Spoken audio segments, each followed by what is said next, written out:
I say, looking at the next 100 years, that there are two trends in the world today. The first trend is toward what we call a type 1 civilization, a planetary civilization, a civilization that resembles something out of Buck Rogers or Flash Gordon. A type 2 civilization is stellar. They consume so much energy, they can play with stars. That's, for example, the Federation of Planets in Star Trek. Star Trek would represent a typical type 2 civilization. Then we have type 3, which is galactic, like the Borg, or Independence Day, or the Empire of The Empire Strikes Back. That is a type 3 civilization, which is truly galactic. Now, by the time you reach type 2, you are immortal. Nothing known to science can destroy a type 2 civilization.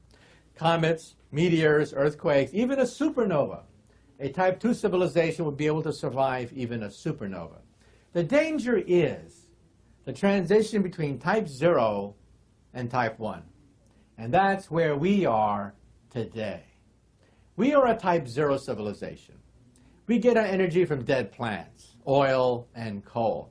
But if you get a calculator, you can calculate when we will attain type 1 status. The answer is, in about 100 years, we will become planetary. We'll be able to harness all the energy output of the planet Earth. We'll play with the weather, earthquakes, volcanoes, anything planetary we will play with.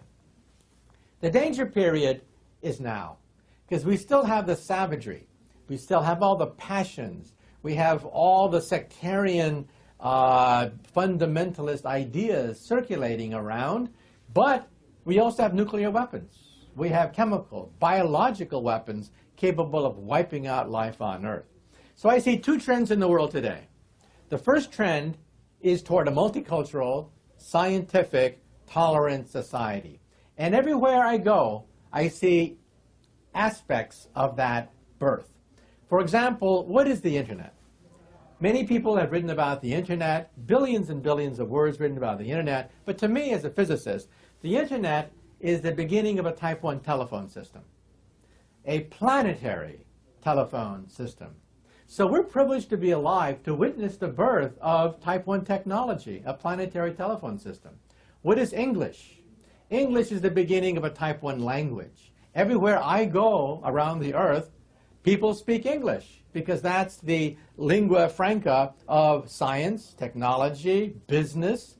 They all speak English. It is the #1 second language on the planet Earth. And what is the European Union? The European Union is the beginning of a type 1 economy.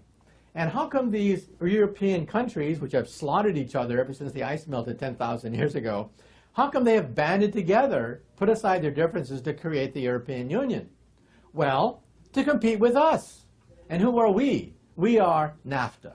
So we're beginning to see the beginning of a type 1 economy as well.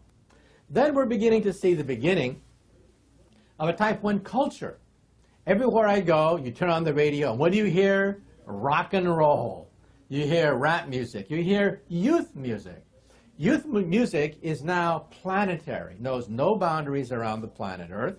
Everywhere I go, I see high fashion. Chanel, Gucci bags. We're witnessing the birth of a planetary fashion. Also sports. Take a look at the Olympics. Take a look at soccer. We're seeing the beginning of a tribal initiation rite called sports being turned into a planetary initiation rite that unifies the entire planet. So whenever I open the newspaper, every headline I see in the newspaper points to the birth pangs of a type 1 civilization in formation. However, every time I open the newspaper, I also see the opposite trend as well. What is terrorism? Terrorism, in some sense, is a reaction against the creation of a type 1 civilization. Now, most terrorists cannot articulate this. They don't even know what the hell I'm talking about. But what they're reacting to is not modernism. What they're reacting to is the fact that we're headed toward a multicultural, tolerant, scientific society. And that's what they don't want. They don't want science. They want a theocracy. They don't want multiculturalism. They want monoculturalism.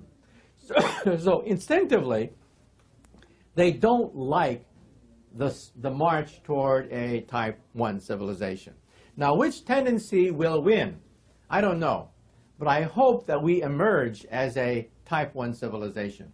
Now, in outer space, we look for signs of intelligent life in outer space. So far, we find none.